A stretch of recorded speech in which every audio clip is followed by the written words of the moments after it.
नमस्कार दोस्तों, इस वीडियो में हम लोग कक्षा 9 डॉक्टर मनोहर की अभ्यास 1C के प्रश्नों को सॉल्व करेंगे।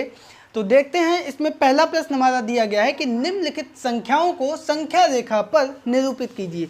वास्तव में अगर देखा जाए या अगर हम आपसे कहें कि संख्या क्या है, तो संख्या वास्तव में क्या है, ये किसी भी वस्तु का या किसी का भी एक मान बताती है, मतलब एक मात्रा बताती है कि कितनी है।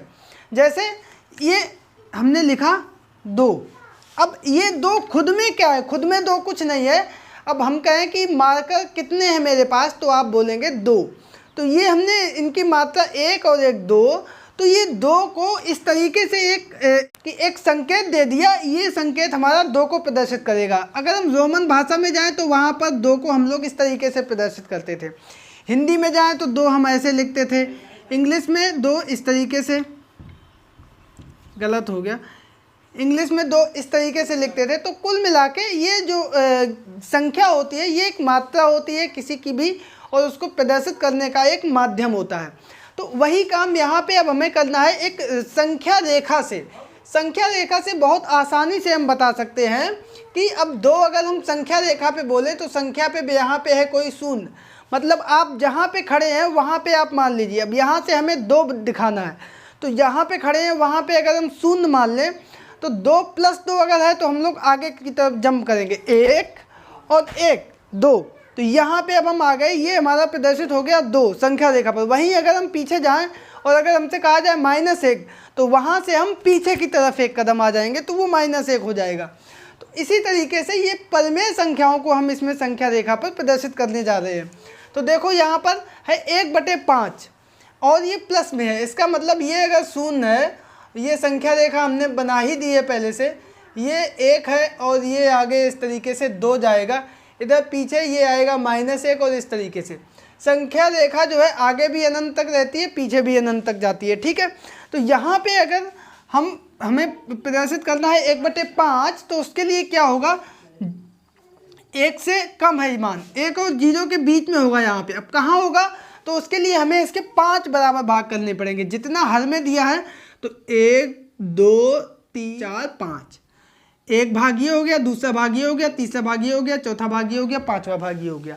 अब ये बराबर बराबर 5 भाग हो गए। इसका मतलब ये 5 में 1 भाग 1/5, ये 5 में 2 भाग 2/5, ये 5 में 3 भाग 3/5, ये 5 में 4 भाग 4/5, और ये जहाँ पे 1 था ये 5/5, 5 में पाँचों भाग हो गए। अब 5/5 अगर हम 5 एकम 5 करेंगे तो ये 1 ही आ जाएगा, जो कि लिखा हुआ है। ठीक है, तो अब यहाँ पे 1/5 अंश में है 1, तो पहले वाला जो हमने चिन्ह लगाया था वही हमारा हो जाएगा 1/5, और यही संख्या रेखा पर प्रदर्शित हो गया। यही हमसे प्रश्न पूछ रहा था। आई होप आप लोग बहुत अच्छे से समझ गए होंगे। दूसरा देखते हैं,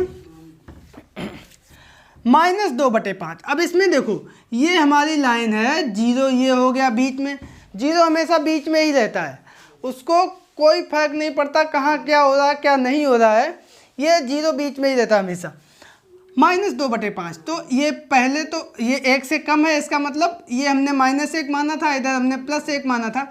तो 0 और -1 के बीच में पहले हम 5 भाग करेंगे, जो हमने वहाँ पे किए थे, 1 2 3 4 5, 1 भाग 2 भाग 3 भाग 4 भाग 5 भाग। ठीक है, वही काम यहाँ पे ये 1/5 होगा, ये 2/5 होगा, ये 3/5 होगा, ये 4/5, और ये सारे के सारे माइनस में होंगे, और ये होगा हमारा -5/5, 5 एकम 5 जाएगा, तो ये हमारा -1 आ जाएगा।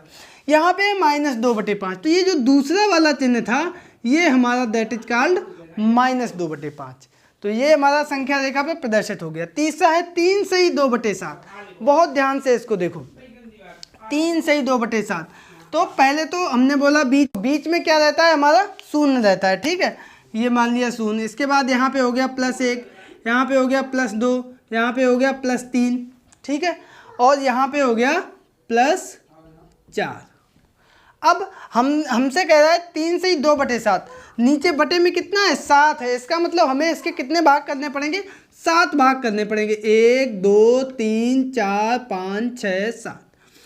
अब पहला भाग जो है, चूंकि 3 के बाद स्टार्ट हो रहा है, तो पहला भाग कहलाएगा 3 से 1/7, दूसरा भाग कहलाएगा 3 से 2/7, तीसरा भाग कहलाएगा 3 से 3/7, चौथा भाग कहलाएगा 3 से ही 4/7, पाँचवा भाग कहलाएगा 3 से ही 5/7, छठवां भाग कहलाएगा 3 से ही 6/7 और आखिरी भाग जो है वो कहलाएगा 3 से ही 7/7, यानी 7 एकम 7।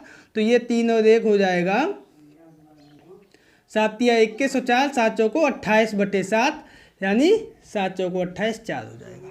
ठीक है, तो यहाँ से जो है अब हमें बहुत आसान हो जाएगा 3 से ही 2/7 को ढूंढना। 3 से ही 2/7, ये दूसरा वाला जो चिन्ह है ये हमारा कहलाएगा 3 से ही 2/7। तो संख्या रेखा के माध्यम से, संख्या जैसा कि हमने बताया एक संकेत मात्र होता है, तो ये संख्या रेखा पर यहाँ पे शून्य अगर हमने लिया है तो ये 3 से ही 2/7 इस मानक के अनुसार अगर 1 2 3 हम लेंगे तो यहाँ पे प्रदर्शित होगा। इसी तरीके से अंत में है 8/3। तो देखो 3 8/3। अब देखो यहाँ पे सबसे पहले बहुत ध्यान रखना है कि जब भी हम संख्या रेखा पर प्रदर्शित करेंगे तो उसके लिए आवश्यक है हर बड़ा होना चाहिए अंश से। यहाँ पे हर छोटा है, अंश बड़ा है। इसका मतलब सबसे पहले हम देंगे 3 का 8 में भाग, तो 3 दूनी 6 बचा 2, 2/3, तो 2 सही 2/3 आ गया। अब दुत्ती 6 दूनी 8। ठीक है, अब हम इसको संख्या रेखा पर प्रदर्शित करेंगे। तो ये हो गई हमारी संख्या। ये जैसा कि आपको बताया था 0 + 1 + 2। अब 2 के बाद है 2 से आगे, तो 2 और 3 के बीच में होगा। कितना होगा? बटे में है 3, यानी इसके 3 भाग करेंगे।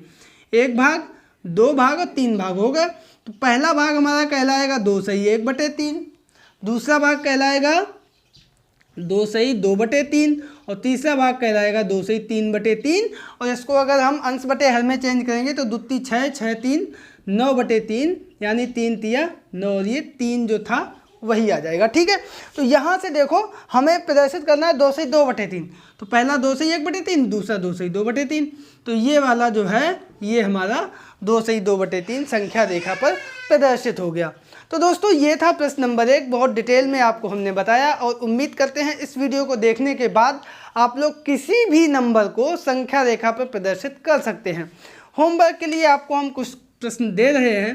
तो पहला प्रश्न है कि 5 सही 7/11 और दूसरा है 13/3 और तीसरा है -4/5।